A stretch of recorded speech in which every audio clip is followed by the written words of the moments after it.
मोठा भाऊ म्हणून मराठा समाजाची जबाबदारी आहे, ती आम्ही स्वीकारलेली आहे. पण आमचं म्हणणं एक आहे की महाराष्ट्रातला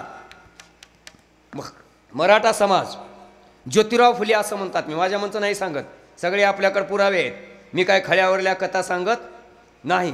5000 वर्षाचं तुम्हाला काहीच सांगत नाही. आत्ता जे रेकॉर्ड आहे तेच सांगतो आहे. महात्मा ज्योतिराव फुले असं म्हणतात, जे लोक बागायती शेती करतात ते लोक माळी झाले, जे लोक शेती करत करत मेंढपाळाचा व्यवसाय केला ते कोण झाले, ते धनगर झाले, आणि जे लोक कोरडवाहू शेती करतात ते कुणबी राहिले. असं कोण म्हणतंय? ज्योतिराव फुले म्हणतात. मी माझ्या म्हणचं नाही सांगत. मग मला एक सांगा बरं, कोरडवाहू शेती करणाऱ्याची आर्थिक परिस्थिती चांगली असते की बागायती शेती करणाऱ्याची आर्थिक परिस्थिती चांगली असते? बागायती. ऊसवाल्याचं बरं असतंय का सोयाबीनवाल्याचं बरं असतंय? किती बी काटा हाणला तरी ऊसवाला जितच राहतंय, राहतंय की नाही?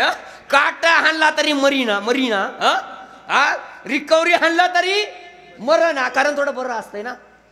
ताकदवान माणसाला 2 थोबाडीत दिलं तरी सोसवतात, आणि मरतुकड्या माणसाला 1 हाणलं तरी मरतंय, कारण ते ताकद त्याच्यात नसतंय. आमचं म्हणणं, भुजबळ साहेब तुम्हाला माळी का म्हणतात?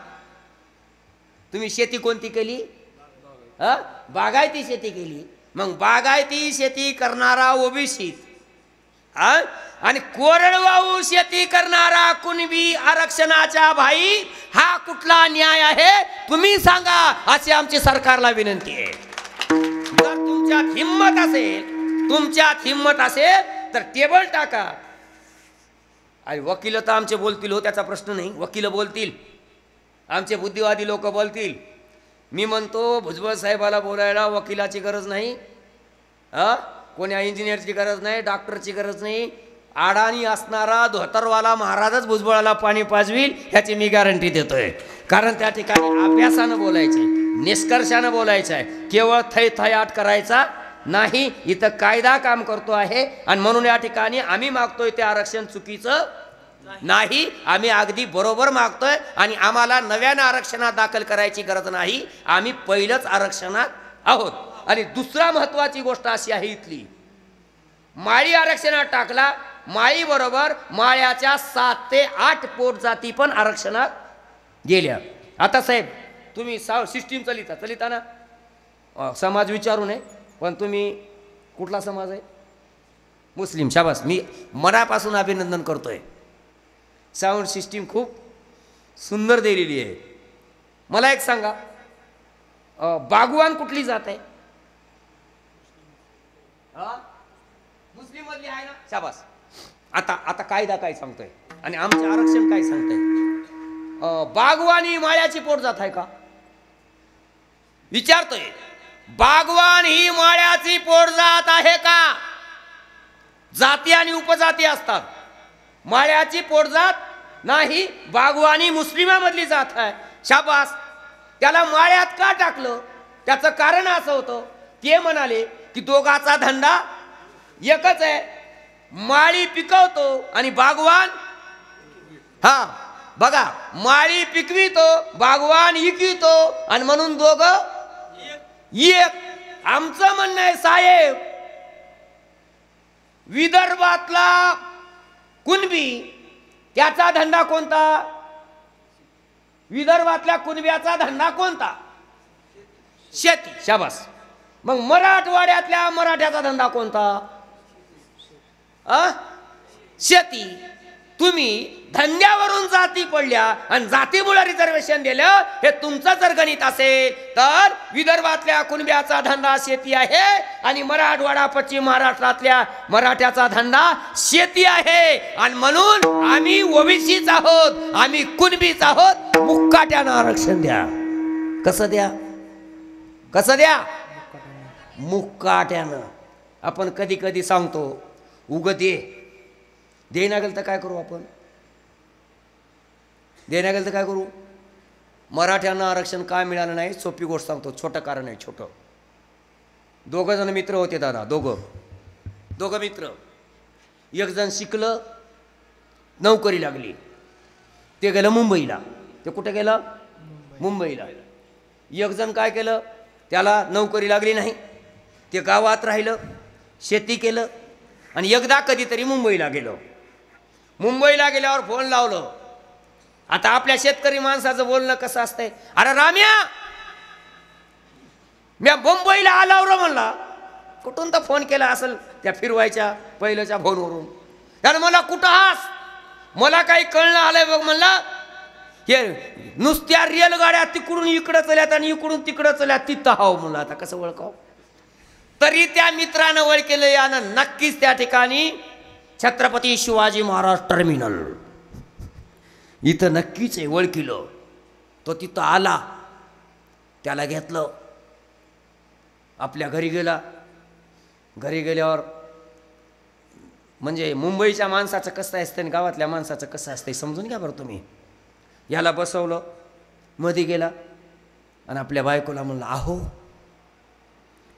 चहा ठेवता का थोडा? चहा आला 15 मिनिटानं.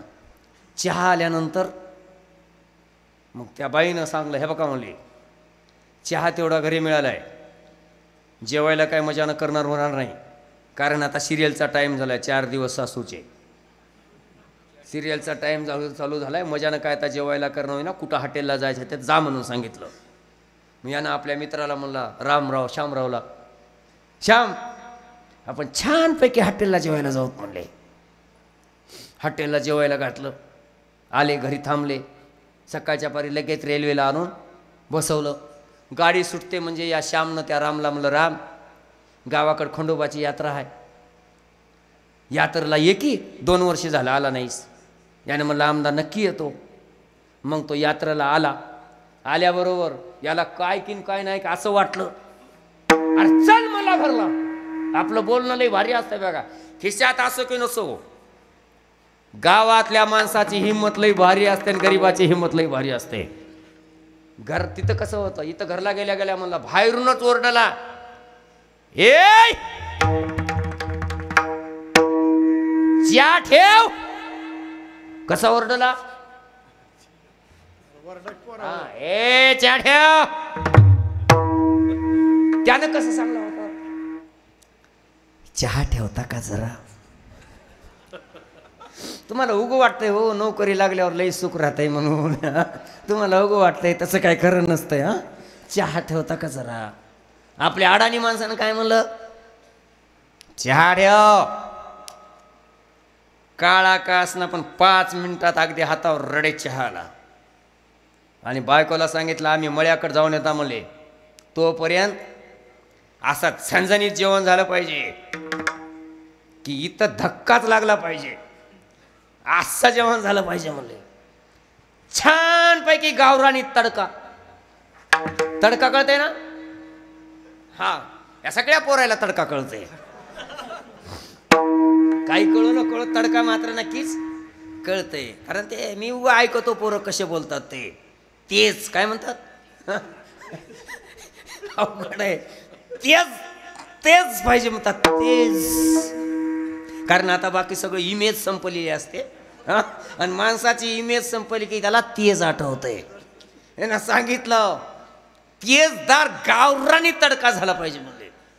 शेताकडे जाऊन आले.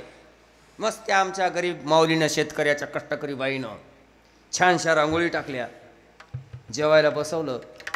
आणि या मुंबईला जे होतं का नाही, त्याची नजर सहजवरी पत्राला गेली. त्या पत्राला एक वाकडं रुमनं ठेवलं होतं.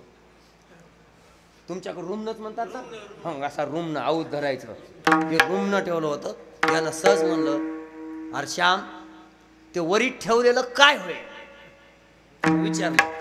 त्यानं म्हणलं, राम ज्याला घरी जेवायचं आहे त्याला पत्राला असंच ठेवावं लागतंय म्हणलं, आणि ज्याच्या पत्राला असं नसतंय का नाही त्याला छानपैकी हॉटेलला जावं लागतंय म्हणलं. तसं राजे हो 60 वर्ष आम्ही कधी सरकारबद्दल आमच्या पत्राला रुमनं ठेवलंच नव्हतं, आणि म्हणून आम्ही कुठं आरक्षणाच्या बाहेर. ज्यानं रूम न ठेवलं होतं तो कुठं आरक्षणाच्या मध्ये